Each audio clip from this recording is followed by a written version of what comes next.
हाथ ऊपर करो, वो यहाँ हाथ लगाए, वो यहाँ हाथ लगाएं। अच्छा, हमारी औरतें, हमारी बहुएं, हमारी माताएं, हमारी बहनें, उनके छूने के लिए है। मुंबई के अंदर, पूना के अंदर ऐसे कोरियोग्राफर अपनी कितनी ही लड़कियों को और बहुओं को लेके उड़ गए। इधर एक शादी हुई, उधर दूसरी शादी टूटी। वो कोरियोग्राफी करने के लिए रोज उस शादी के फंक्शन के लिए आता था। महीने भर तक उन्होंने घर की महिलाओं और बहुओं को सब सिखाया।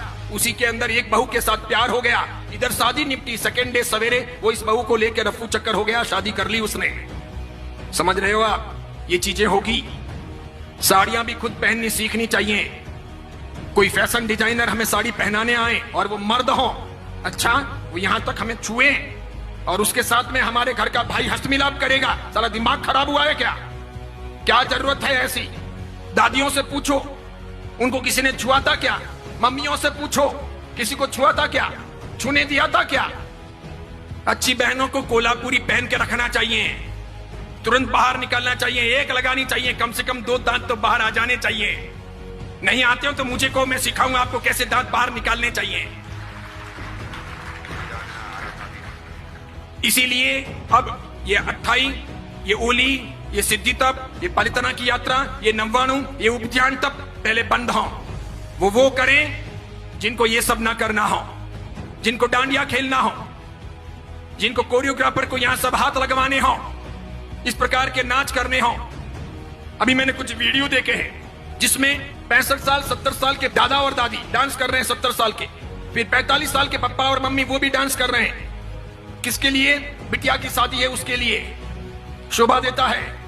65 साल 70 साल के दादा और दादी डांस करें, अच्छा लगता है। अब टांगे तो कब्र में लटकी है और डांस करना है। कोई मर्यादा है या नहीं? अच्छा, डांस नहीं करने से शादी अच्छी नहीं होगी क्या? एक वीडियो नहीं बनेगा तो काम नहीं चलेगा क्या? क्या गंदी फिल्मों की धुनों पर दादा दादी को नचाना ही जरूरी है? कई सारे समाजों ने प्री वेडिंग शूट भी बंद कर दिए। पुरोहित समाज ने पाली के उस घोषणा पत्र के अंदर यह भी किया कि हमारे समाज के अंदर दूसरों की देखा देखी कोई प्री वेडिंग शूट नहीं होगा, कोई आवश्यक नहीं है। वेडिंग के बाद यानी शादी के बाद आप आराम से घूमो, आपका काम करो, लेकिन यह सुभाषपद नहीं है।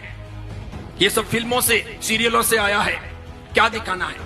और मुझे तो यूं लगता है कि हमारा बदन हमारे वीडियो के द्वारा इस प्रकार अर्धनग्न कपड़े पहने हुए, हाफ पैंट या इतना सा पहना हुआ नीचे, ऊपर इतना सा पहना हुआ, और फिर हम प्री वेडिंग शूट करते हैं और वो लोग देखते हैं तो क्या देखते हैं? क्या देखते हैं? आप दिखाना क्या चाह रहे हो?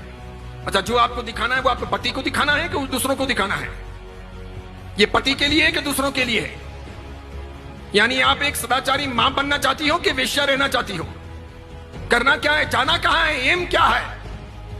उसी प्रकार पूछना चाहता हूं, जीटो की स्थापना हुई तो ये एम था क्या? कहीं जीटो के घोषणा पत्र में ये चीजें हैं क्या कि हम डांडिया रास का आयोजन करेंगे? स्थापना के दिन ही जीटो वालों को जूते पड़ गए होते। आज मेरी बात सत्य सिद्ध हो गई कि नए पद्मसागर जी महाराज ने बंदरों के हाथों में नारियल दे दिया, बिल्कुल दे दिया।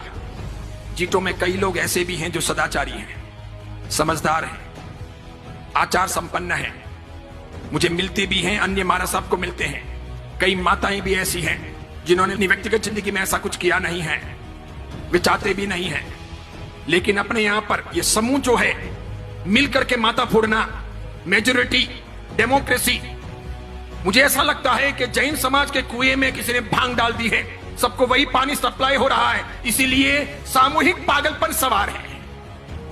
इस बीच में ऐसा कोई आदमी बोले तो उसकी बहुत कीमत नहीं, उसको लोग खारा समझते हैं, उसके प्रति लोग दुर्भाव रखते हैं, उसे पसंद नहीं करते। क्योंकि मुझे तो ये सब फर्क नहीं पड़ता, मैं किसी की रोटियों का मोहताज नहीं हूं, और मैं तो कफन पहन के निकला हुआ हूं पहले से ही, और मेरे कोई आगे रोने वाला नहीं, पीछे कोई धोने वाला नहीं, मैं इसकी फिक्र करता नहीं। मुझे कोई बहन बेटी की शादी करवानी नहीं है, मेरा कोई उपास्य नहीं, मेरा कोई मंदिर नहीं, मेरा कोई घर नहीं, मेरे कोई स्थान है नहीं, मैं कल कहां रहूंगा ये मुझे पता नहीं है, इसलिए मैं कोई परवाह करता नहीं कि मुझे किसी प्रकार की गुलामी करनी है, बिल्कुल नहीं, नेवर।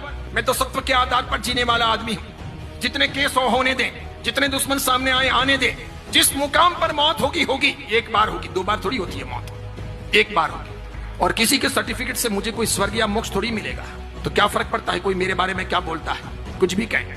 इसीलिए मेरी फिक्र मत कीजिए, मुझे चिंता है समाज की। भगवान महावीर का समाज चिंता रहा, वो पवित्र रहा, अच्छा रहा, तो साधु साध्वियों का और हमारे सब कामों का कोई वर्त रहेगा। अगर भगवान महावीर का समाज ही कमजोर पड़ गया तो मेरे एक के मजबूत होने से क्या होगा, मेरे एक के जिंदा रहने या लंबी उम्र पा लेने से भी क्या होगा। मैं व्यक्तिगत सफलताओं को समाज के सामने, धर्म के सामने महत्वपूर्ण नहीं मानता। मेरी व्यक्तिगत सफलताएं कितनी भी हों, अगर वो व्यक्तिगत सफलताएं मेरे समाज के लिए, मेरे धर्म के लिए उपयोग में नहीं आती है तो मेरा जीना हराम है। फुकट की रोटियां खा करके कोई मतलब नहीं है। इसलिए मैं सोचता हूं सफलता का पहला मापदंड कि मेरा समाज सुरक्षित रहे, साफ सुथरा रहे, मेरा धर्म सुरक्षित रहे, साफ सुथरा रहे। यह आवश्यक है। आप जैसे लोगों को